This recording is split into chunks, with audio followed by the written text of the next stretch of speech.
ago, there's a streamer named Grisha who is apparently a Russian streamer of Hearts of Iron 4. He's 16 years old, I want to say. And of course, if you don't know, there's a war between Russia and Ukraine. So there's also modders who decide to try and recreate the invasion of Ukraine through Hearts of Iron 4. And Grisha, who is nationalistic, has played the game. And then there's this clip. This clip is apparently extremely offensive to the Hearts of Iron 4 community. This has almost 1.6 thousand upvotes, more than that. And it's characterized as a gamer moment. So let's see this gamer moment going on. Yes! Ура!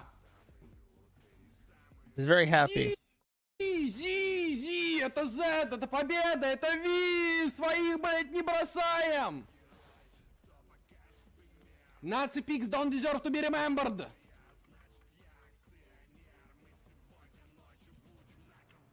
So that's basically it. I'll replay it, go step by step. I'll crank down the volume a little bit. Yes! Diplomatic alert, and I think that says that the Russian Federation has defeated Ukraine in an ongoing conflict. To the victor goes the spoils, which is the typical defeat thing. There is, I think, it looks like he's at war with Poland now, and it looks like Belarus has been annexed. This mod is still in development, I've been told. And this page that goes up says, just for clarity, because I will be reading the comments in reply to this, and I find this interesting. The little pamphlet says, destruction of Stepan Bandera's monument. While the Ukrainians defended the city of Lviv with tooth and nail, they were unable to stop our advance as our forces continued to march into the city. We were able to find Stepan Bandera's monument. I actually did not know that Lviv had a monument to Stepan Bandera. If you don't know who Stepan Bandera is, in World War II, Germany held, I think, all of Ukraine at the height of the war. Stepan Bandera was a Ukrainian nationalist and anti-communist who basically what he did is he went up to the Gestapo and he said, hello, I want to install a fascist government for Ukraine and I want to help you guys. So the Gestapo said, we're going to throw you in jail now, because he led like a militia. And they're like, why does this Ukrainian militia guy just think he can come up to us and say he wants to collaborate? So they threw him in jail. Then afterwards, a couple years later, the Gestapo was like, wait a second, we probably could really use a collaboration government in the Ukraine. So let's bring the Stepan Bandera guy out and install him as a collaborationist in Ukraine. And that's what they did. The government didn't last very long. It wasn't ever recognized by anybody. But he was briefly an anti-communist ruler of Ukraine installed by the Gestapo. There are monuments to him because, of course, Ukraine does not look very fondly on the days of the Soviet Union. If you don't know, Stalin had an approach. Most people have heard of the Holodomor, but most people don't know that the reason why the Holodomor happened is that Stalin wanted to make the Ukrainians want communism. So they did that by simply forcing people onto farms and then restricting their ability to buy food. So if they didn't adopt agrarianism and grow their own food, they would just die. And a lot of people died. So that's why people kind of revere Bandera. However, his history is complicated right now because, of course, he was a literal Nazi collaborationist that went up to the Gestapo and was like, "Kop, Manfia, I would like to work with you." And that's a bit of a faux pas in retrospect, at least to the liberal West. So that's the gist of this clip. I've gone on into a huge fucking tangent about this. However, I have shown you this not because I want to rag on Grisha or because I want to talk to you about Ukrainian history, because I know nobody gives a fuck. I want to read the comments. This is why I brought this up, because I found the comments very funny. If you don't know, Hearts of Iron 4 is a World War II simulation game. It's very loosely a strategy game.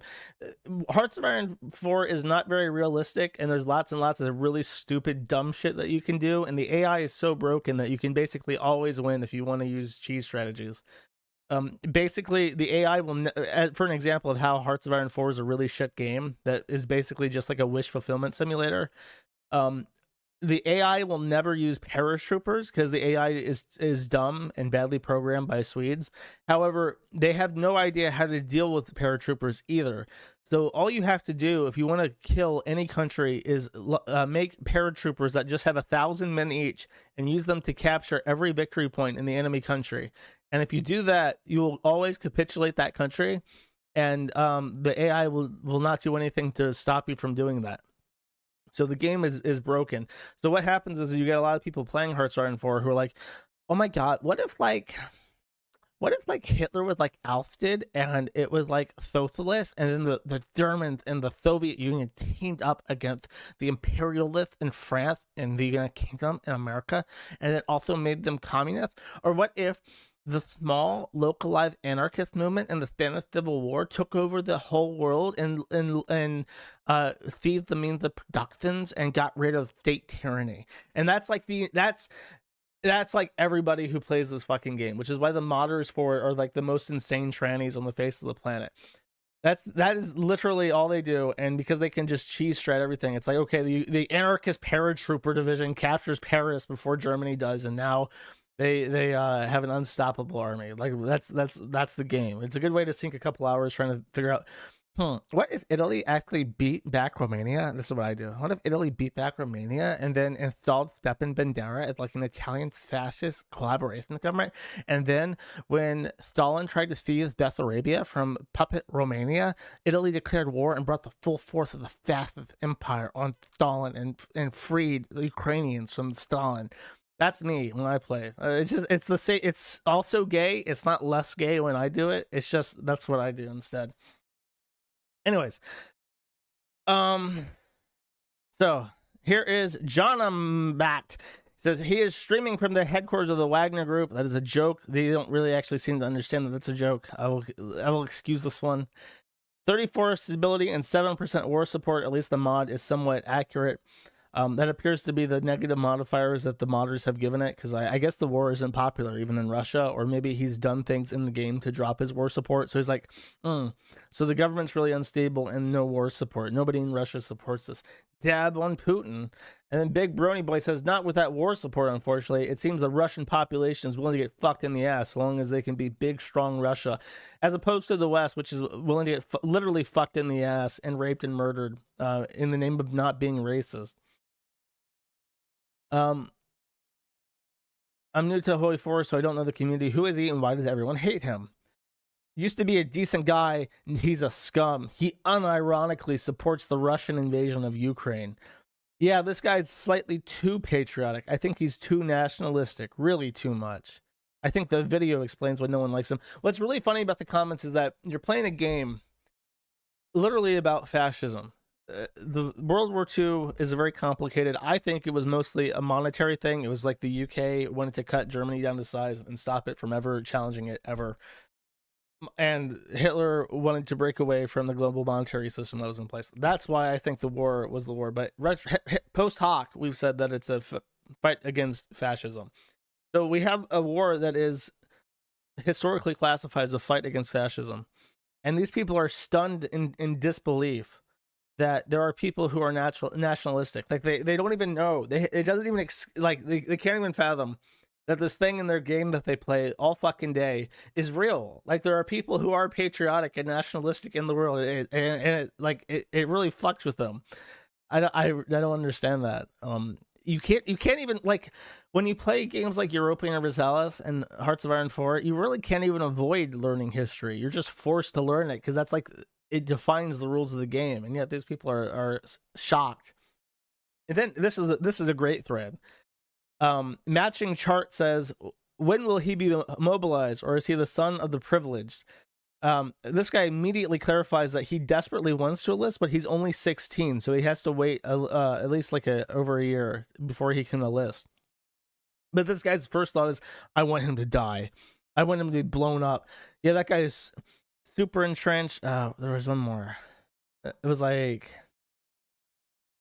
I think there's another one that's more violent. It's like, I want him to be like crying in the trenches. They're like, I hope he dies. I hope he gets drafted. That's just a joke about the VDV. Very funny.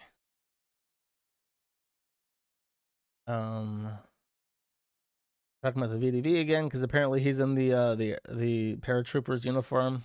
And if you don't know, the VDV is the paratrooper divisions, and Putin heard from Hearts of Iron 4 that if you just send paratroopers to capture all the victory points, it'll capitulate the country instantly. However, he didn't realize that doesn't work in real life, so he just sent all the paratroopers to die horrifically in airstrips. And that was considered by many to be a blunder at the start of the war.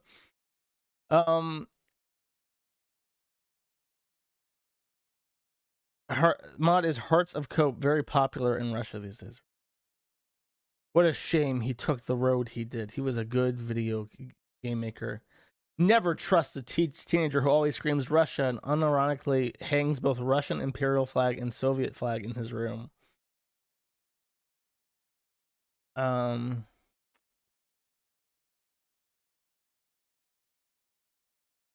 wanna